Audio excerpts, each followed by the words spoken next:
नमस्कार दोस्तों, मेरा नाम चित्रेश सोनी है और मैं फेबिना ग्रुप का को फाउंडर हूं। मैंने 3 साल पहले एक वीडियो बनाया था जिस वीडियो में मैंने बात बोली थी कि कैसे हम चाइना को हरा सकते हैं।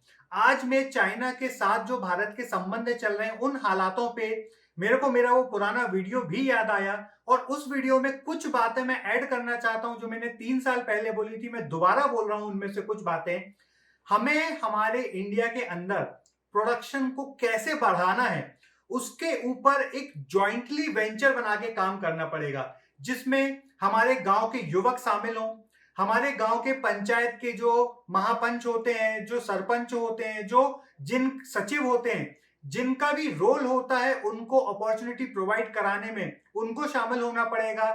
सिटी लेवल पे हमें सपोर्ट देना पड़ेगा, स्टेट लेवल पे हमें सपोर्ट देना पड़ेगा और नेशनल लेवल पे सपोर्ट देना पड़ेगा। वैसे हमारे मोदी जी ने आत्मनिर्भर भारत के लिए बहुत सारी स्कीमें लॉन्च की हैं, पर मैं आपको वो विकल्प के ऊपर बात करना चाहता हूं कि कौन से ऐसे विकल्प हैं जिससे हम वाकई में भारत को आत्मनिर्भर बना सकते हैं। यदि आप और हम ये सोचें कि हम चौराहे पे चाइनीज प्रोडक्ट की होली जला के या चाइना को सोशल मीडिया पे बायकॉट बायकॉट बोल के उसको बर्बाद कर सकते हैं, तो ऐसा नहीं हो सकता। आप सबको याद होगा टिकटॉक की बहुत ज्यादा नेगेटिव रिव्यू की और उसकी रेटिंग कम हो गई, पर टिकटॉक ने क्या किया ये तो मुझे नहीं पता, पर टिकटॉक की रेटिंग वापस से ऊपर आने लगी। शायद उन्होंने अपने नेगेटिव रिव्यू हटा दिए या जो भी उन्होंने किया, मुझे उसकी टेक्निकली जानकारी नहीं है। पर मैं इस बात का जिक्र यहां पे इसलिए कर रहा हूं कि केवल बहिष्कार करने से काम नहीं बनेगा, क्योंकि आप जो प्रोडक्ट यूटिलाइज कर रहे हो उसकी तो day to day daily life में आपको जरूरत है। हमें ये सोचना है कि मान लीजिए आज हमारे जो मजदूर हैं वो मुंबई से, पूना से या बड़े बड़े शहरों से अपने अपने गांव की तरफ पहुंच गए हैं कोरोना लॉकडाउन के कारण। हम क्या ऐसी चीजें उस गांव में बना सकते हैं जो उस गांव से आसपास के एरिया में सप्लाई हो सकता है। मैं एक एग्जांपल बताता हूं।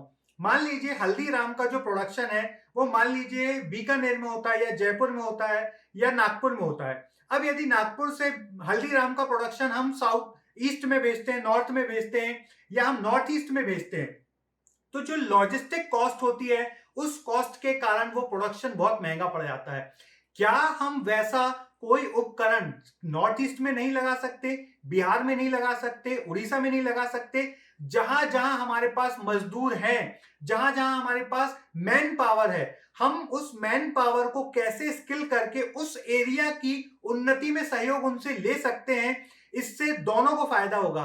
जो वहां पे प्रोडक्शन करवाएगा, मतलब जो व्यापारी होगा, उसको लेबर कॉस्ट कम पड़ेगी तो उसको भी फायदा होगा, कंज्यूमर को भी फायदा होगा, क्योंकि जो ट्रैवलिंग कॉस्ट होती है, जो लॉजिस्टिक कॉस्ट होती है, यहां से वहां पहुंचाने का जो मटेरियल का कॉस्ट बढ़ जाता है, वो यदि 5% भी बढ़ता है तो हम वो 5% को वहां पे घटा के कंज्यूमर को भी फायदा दे सकते हैं। और तीसरा सबसे बड़ा फायदा देश को होगा कि देश को वो चीजें बाहर से नहीं लेनी पड़ेगी। मैंने एग्जांपल हल्दीराम का दिया, पर आप कोई भी प्रोडक्ट जो इंडिया के अंदर बना सकते हैं और उसको अपने लोकल एरिया में यूटिलाइज करवा सकते हैं, उसका उपयोग आपके लोकल मार्केट में हो सकता है। ऐसे प्रोडक्ट के बारे में सोचिए, रिसर्च करिए कि आपके शहर के अंदर, आपके गांव के अंदर कौन कौन सी चीजें बाहर से आती हैं और उन चीजों में से आप किन चीजों का आसानी से अपने शहर में, अपने गांव में उत्पादन कर सकते हैं। दोस्तों, इस समय हमें इस बात का विशेष ध्यान रखना है कि हम अपने गांव के लोगों को, उनको वहां पे उनके ही गांव में, उनके ही घर पे, उनके ही एरिया में कैसे रोजगार उपलब्ध करा सकते हैं। देखिए, सरकार से फ्री राशन लेके हम बहुत ज्यादा समय तक जिंदा नहीं रह सकते हैं। अल्टीमेटली हम सबको एकजुट होकर काम करना पड़ेगा और अपने अपने एरिया की उन्नति के लिए हमें संघर्ष करना पड़ेगा। मैं एक और एग्जाम्पल लेता हूं, जैसे मशरूम है। मशरूम एक ऐसा प्रोडक्ट है, वो पूरे इंडिया में हम बहुत सारी जगहों में उत्पादन कर सकते हैं। बहुत छोटी सी जगह से उसका प्रोडक्शन चालू हो जाता है। तो क्या हम गांव गांव मशरूम की खेती करा सकते हैं? क्या हम गांव गांव मोतियों की खेती करा सकते हैं? मोती भी हर गांव में पैदा किया जा सकता है। मोती का उत्पादन हम हर गांव में पैदा कर सकते हैं। और मोती इतना बड़ा एक विकल्प है। चाइना से बहुत ज्यादा क्वांटिटी में मोती इंडिया में आता है, क्योंकि मैं एक सोने चांदी की बिजनेस वाली फैमिली से हूं, तो मैं इस बात को जानता हूं।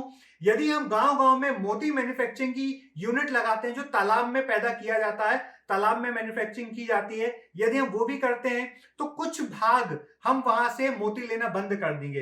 इन शॉर्ट, जिन जिन चीजों को हम चाइना से ले रहे हैं, हम सबको ब्रेनस्टॉर्मिंग करके इस बात को तलाशना पड़ेगा कि कौन सी चीजें हम इंडिया में उत्पादन कर सकते हैं। हम गांव गांव में मछली उत्पादन कर सकते हैं, हम गांव गांव में जैसा मैंने बताया मशरूम कर सकते हैं, मोती कर सकते हैं। ऐसे ही हम गांव गांव में इलेक्ट्रॉनिक मैन्युफैक्चरिंग भी कर सकते हैं। बहुत सारी चीजें हैं जो चाइना से आती हैं जिनको हम इंडिया में प्रोड्यूस कर सकते हैं।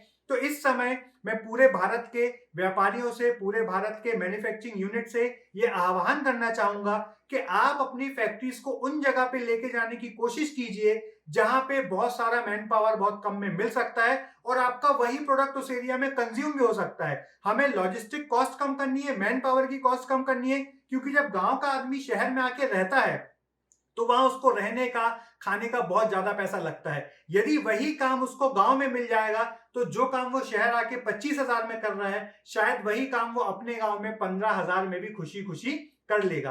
तो हम सबको ब्रेनस्टॉर्मिंग करनी है और हम सबको गवर्नमेंट का साथ देना है। चाहे आप किसी भी दल, किसी भी नेता को फॉलो करो, इस समय देश हित सबसे ऊपर रख के हमें सब कुछ सोचना है। देश का हित किस काम में हो सकता है उस पर हमें काम करना है और सभी लोग सरकार को अपने अपने सुझाव दीजिए और इस चैनल में, इस वीडियो के बाद आप कमेंट करके आपके भी सुझाव दीजिए कि क्या ऐसा किया जा सकता है जिसमें हम चाइना के ऊपर कम से कम डिपेंडेंट हो और हम अपने भारत के अंदर अंदर से उत्पादन बढ़ा सकें, देश के अंदर से उत्पादन बढ़ा सकें और देश में यूज होने वाली चीजों को हम देश में ही बनाएं और भारत को आत्मनिर्भर बनाएं। यदि आपको ये वीडियो अच्छा लगा है तो इस वीडियो को लाइक करिए और क्योंकि एक भारतीय होने के नाते आप सबकी ये रिस्पॉन्सिबिलिटी है कि ये सोच हर भारतीय के अंदर होना चाहिए कि कैसे हम देश का विकास करने के लिए देश में उत्पादन करें। तो इस वीडियो को हर भारतीय तक पहुंचाने में मेरी मदद करिए। वीडियो को लाइक, शेयर और चैनल को सब्सक्राइब करने के लिए आप सबका बहुत बहुत धन्यवाद।